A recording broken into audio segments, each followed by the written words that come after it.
بسم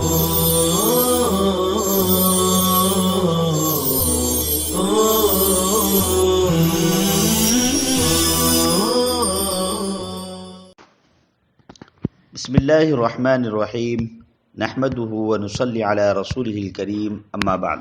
قال المصنف رحمه الله: المستثنى متصل ومنقطع، فالمتصل وهو المخرج عن متعدد لفظا أو تقديرا بإلا وأخواتها، والمنقطع المذكور بعدها غير مخرج، وهو منصوب إذا كان بعد إلا غير الصفة في كلام موجب أو مقدما على المستثنى منه، أو منقطعا في الأكثر، أو كان بعد خلا وعدا في الأكثر، أو ما خلا وما عدا وليس ولا يكون.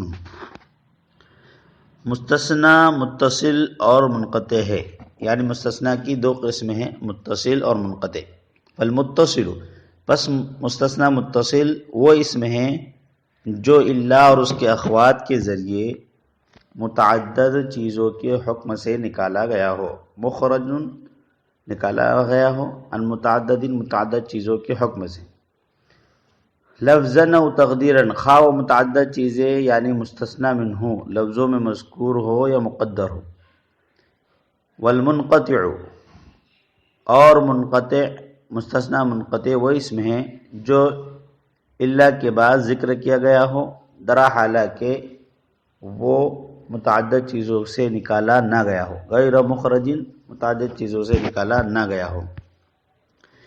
مستثنی منصوب ہوتا ہے، وہ منصوب، اور مستثنی منصوب ہوتا ہے جبکہ وہ کلام موجب میں الا غیر صفتی کے بعد واقع ہو، او مقدما علی المستثنی منہ، یا مستثنی منہ پر مقدم ہو، او منقطعا فی الاکثر، یا مستثنی منقطع ہو اکثر نحویوں کی رائے میں تو منصوب ہوگا، یا خلا اور عدا کے بعد واقع ہو اکثر نحویوں کی رائے میں، یا ما خلا ما عدا لیس و لا یکون کے بعد آئے تو مستثنی منصوب ہوگا.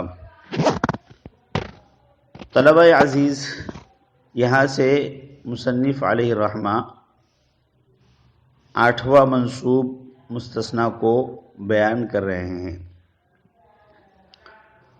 استثناء یستثنی استثناء، یہ باب استفعال سے ہے، اس کا مصدری معنی ہے نکالنا، پھیرنا، اور لفظ مستثنی یا تو اسم مفعول کا صیغہ ہے یا اسم ظرف کا ہے. اس کا معنی ہوگا نکالا ہوا یا نکالنے کی جگہ، پھیرا ہوا یا پھیرنے کی جگہ. آگے مصنف نے مستثنی کی دو قسموں کو بیان کیا ہے، مستثنی متصل اور مستثنی منقطع. چنانچہ فرماتے ہیں کہ مستثنی متصل وہ اسم ہے جو الا یا اس کے ہم معنی الفاظ کے بعد، یا الا اور اس کے ہم معنی الفاظ کے ذریعے متعدد چیزوں کے حکم سے نکالا گیا ہو، خواہ متعدد چیزیں لفظاً متعدد ہو یا مقدر ہو.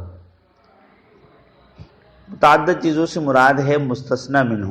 جیسے مثال سے سمجھیے، جاءنی القوم الا زیدا، اس میں القوم یہ متعدد مستثنی منہ ہے اور لفظاً متعدد ہے، کیونکہ قوم متعدد افراد کا مجموعہ ہے اور اس میں سے زید کو نکالا گیا ہے، تو زید یہ مستثنی متصل ہوا.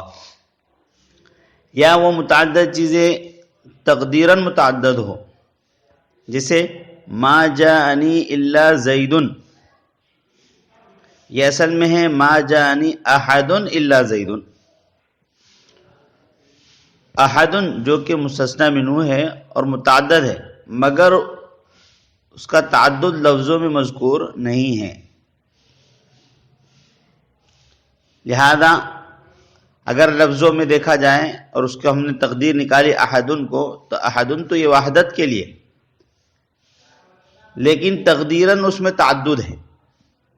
اس کی وجہ یہ ہے کہ احدن نکرہ ہے اور نکرہ تحت النفی عموم کا فائدہ دیتا ہے اور عموم میں تعدد ہوتا ہے. لہذا چاہے وہ متعدد چیزوں لفظوں میں ہو یا مقدر ہو، یہ مستثنا متصل ہے۔ مستثنا منقطع وہ اس میں ہیں جو الا یا اس کے ہم معنی الفاظ کے بعد مذکور ہو اور متعدد چیزوں کے حکم سے نہ نکالا گیا ہو۔ پس وہ مستثنا جو استثناء سے پہلے متعدد میں داخل ہی نہ ہو وہ منقطع ہے، خواہ متعدد کی جنس سے ہو، یعنی مستثنا منہ کی جنس سے ہو، لیکن اگر وہ حکم میں داخل نہیں ہے تو بھی وہ مستثنا منہ ہوگا۔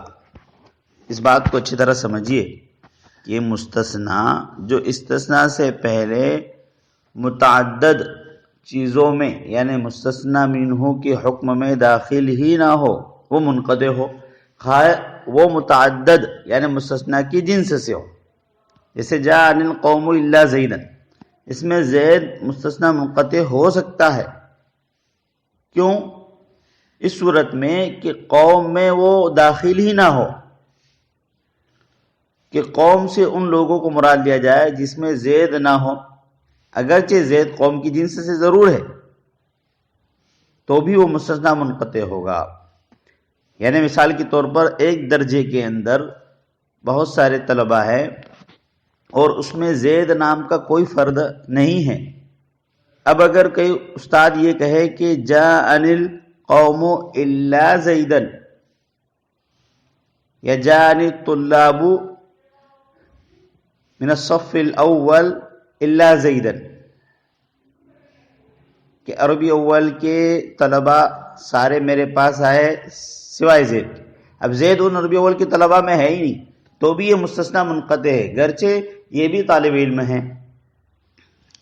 اچھا، یا جنس سے نہ بھی ہو، جیسے عام طور پر اس کی مثال دی جاتی جاء القوم الا حمار، تو اس میں حمار قوم کی جنس سے ہے ہی نہیں۔ پر دونوں قسموں کی تعریف کا خلاصہ یہ ہوا کہ مستثنا متصل وہ مستثنا ہے مستثنا منہ میں سے استثناء سے پہلے قطعاً داخل ہو۔ مستثنا متصل وہ مستثنا ہے جو مستثنا منہ میں استثناء سے پہلے داخل ہو، خواہ مستثنا منہ کی جنس سے ہو یا نہ ہو۔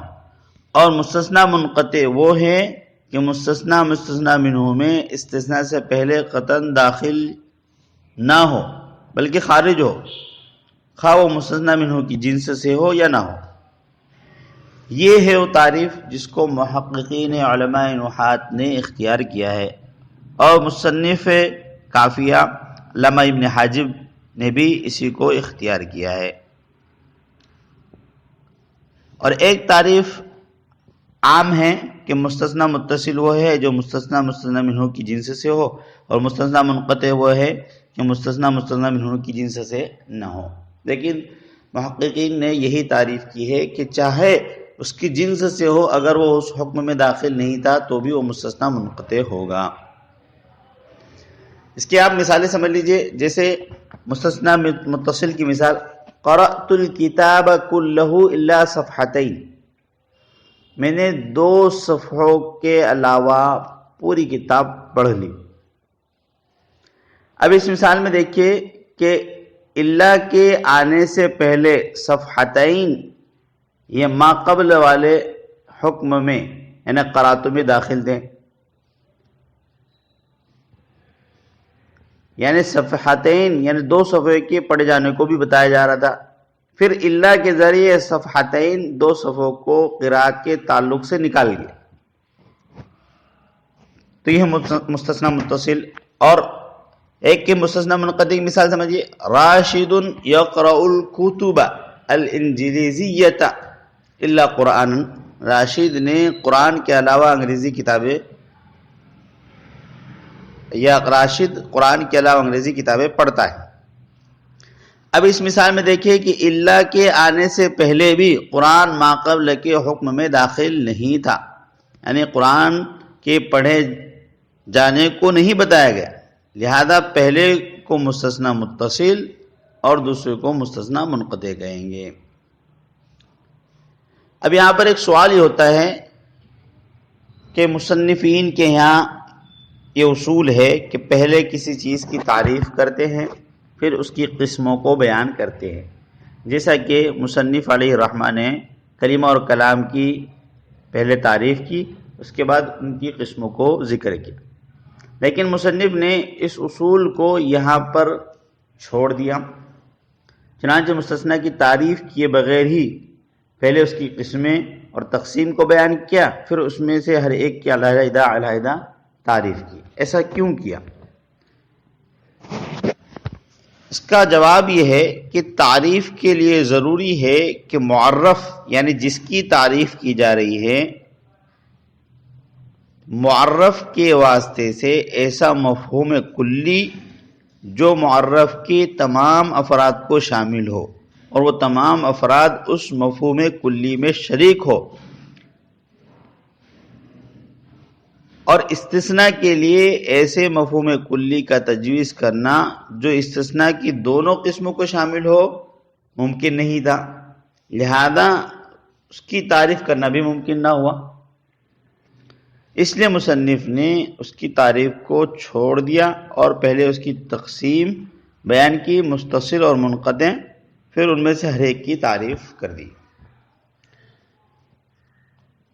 طلبہ عزیز، آگے ایک بات سمجھیے، مصنف نے کہا تھا کہ جو اللہ اور اس کے اخوات کے ذریعے بِإِلَّا وَأَخْوَاتِهَا، تو اس کے اخوات سے کیا مراد ہے اور وہ کون کون ہیں؟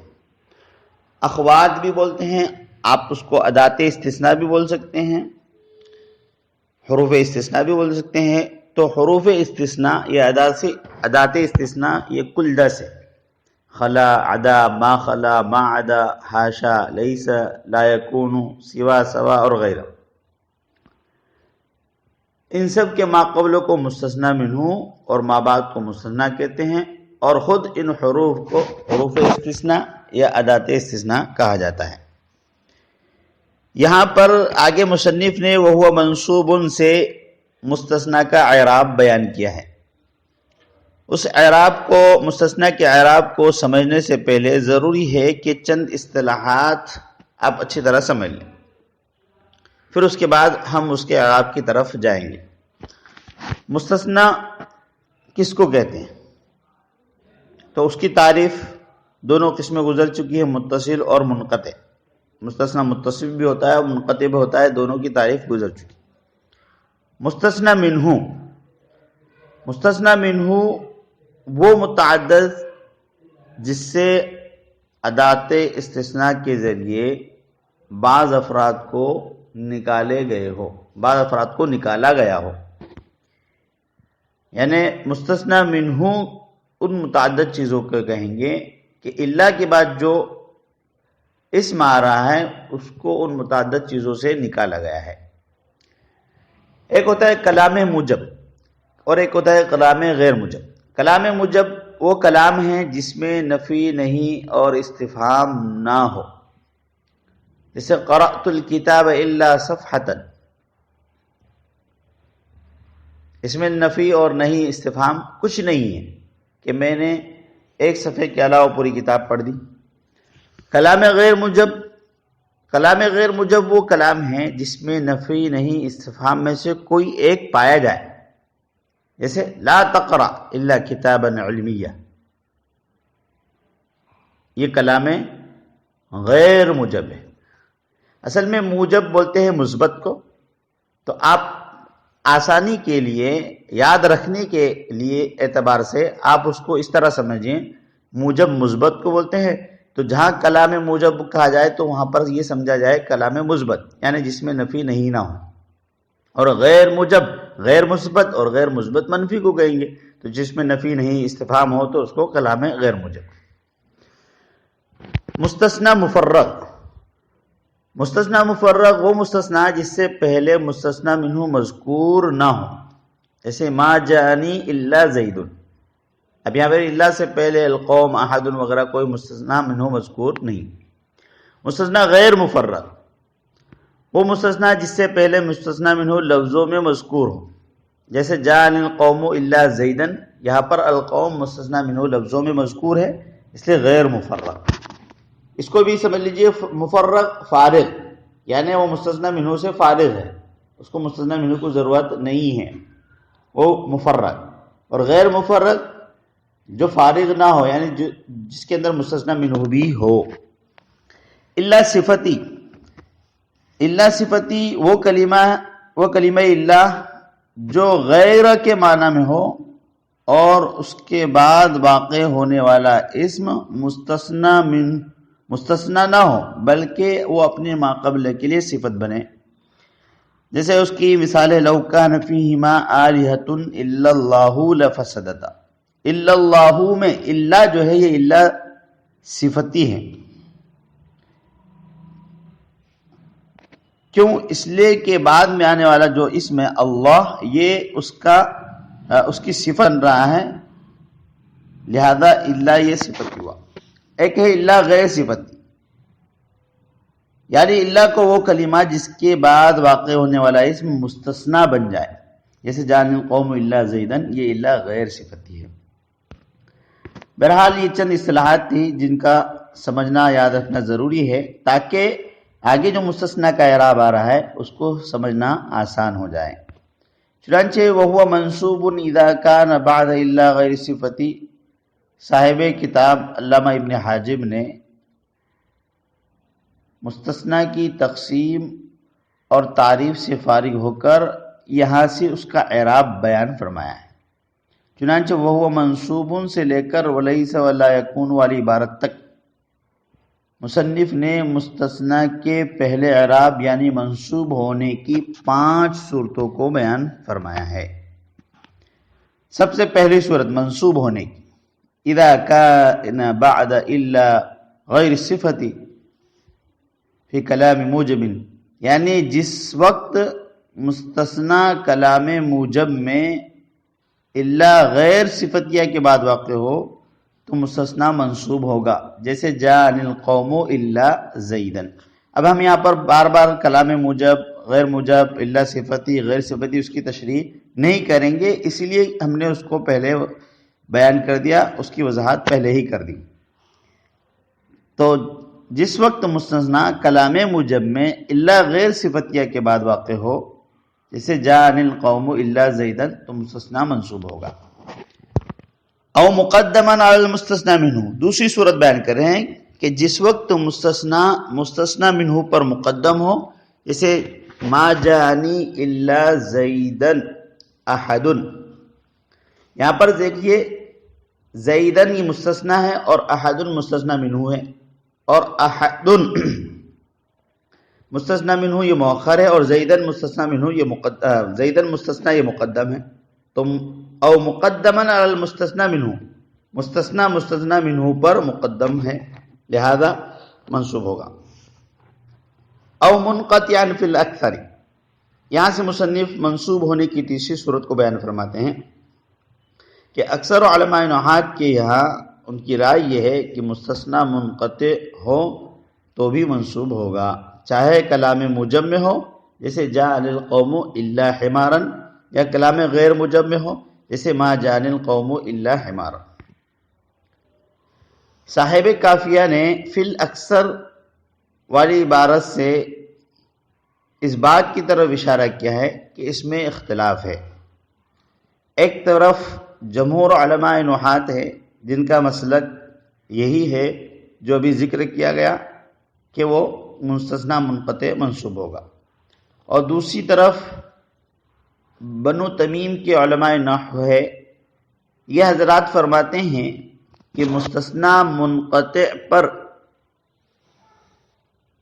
براہ راست یہ حکم لگانا کہ یہ منصوب ہوگا یہ صحیح نہیں، اس لیے کہ مستثنی منقطع کی 2 قسمیں.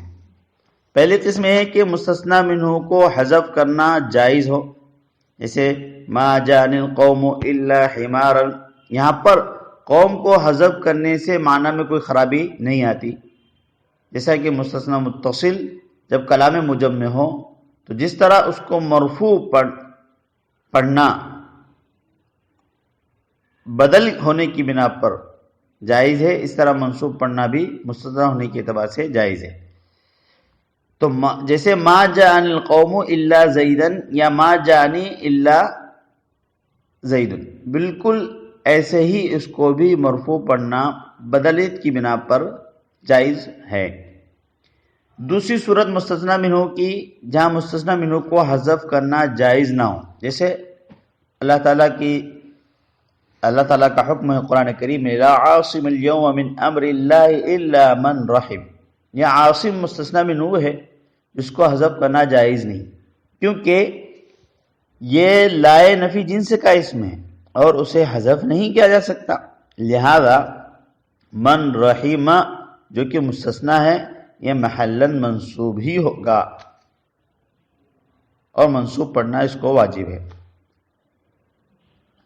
آگے چلتے ہیں مستثنی کے منصوب ہونے کی چوتھی صورت، او کان بعد خلا وعدا فی الاکثر، فرماتے ہیں کہ خلا اور عدا کے بعد بھی اکثر علماء نحو کے ہاں مستثنی وجوبی طور پر منصوب ہوگا، جیسے جاء القوم خلا زیدا، جاء القوم عدا زیدا۔ صاحب کافیہ نے یہاں پر بھی فی الاکثر کی قید لگائی، اس لیے کہ بعض علماء نحو کے ہاں خلا اور عدا یہ دونوں حرف جر ہے، لہذا ان کے ہاں ان دونوں مقامات پر مستثنی مجرور ہوگا، جیسے جاء القوم خلا زید، جاء القوم عدا زید۔ لیکن اس کے مقابلے میں اکثر علماء نحو کا مذہب اس لیے راجح ہے کہ خلا اور عدا میں فعلیت کا اعتبار زیادہ ہے بنسبت حرف جر ہونے کے، اس لیے کہ ان دونوں پر کبھی کبھی ما مصدریہ بھی داخل ہوتا ہے، اور قاعدہ ہے کہ ما مصدریہ فعل ہی پر داخل ہو سکتا ہے، حرف پر داخل کبھی نہیں ہوتا۔ بس معلوم ہو گیا کہ ان دونوں میں فعلیت کا اعتبار زیادہ ہے، لہذا اکثر علماء نحو نے اس کو منصوب ہی پڑھا ہے۔ منصوب ہونے کی پانچویں صورت، او ما خلا ما عدا ولیس ولا یکن، کہ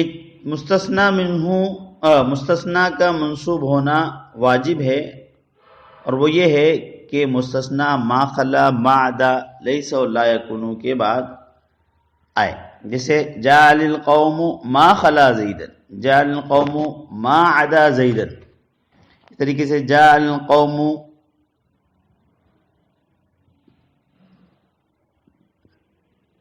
لیس زیدا، جاء القوم لا یکون زیدا۔ ما خلا ما عدا کے بعد مستثنی اس لیے منصوب ہوگا کہ یہ دونوں فعل ہے، کیونکہ شروع میں ما مصدریہ لگا ہے ابھی جو بتایا گیا، اور ضمیر ان کا فاعل ہے اور مستثنی مفعول بھی ہے، تو بنا بر مفعولیت اس کو منصوب پڑھنا واجب ہوگا۔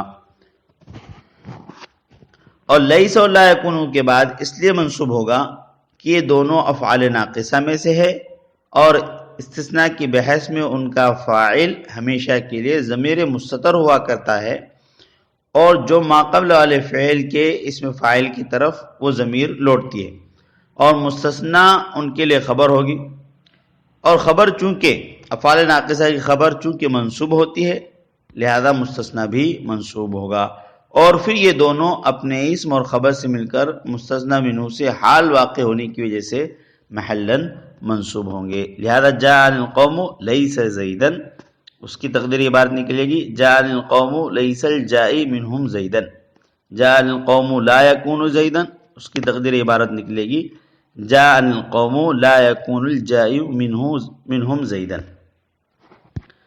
امید ہے کہ آج کا یہ درس آپ اچھی طرح سمجھ چکے ہوں گے۔ اللہ تعالی ہم سب کو علم نافع عطا فرمائیں، ہمارے اس پڑھنے پڑھانے کو قبول فرمائیں۔ صلی اللہ تعالی علی خیر خلقہ محمد وعلی آلہ وصحبہ اجمعین۔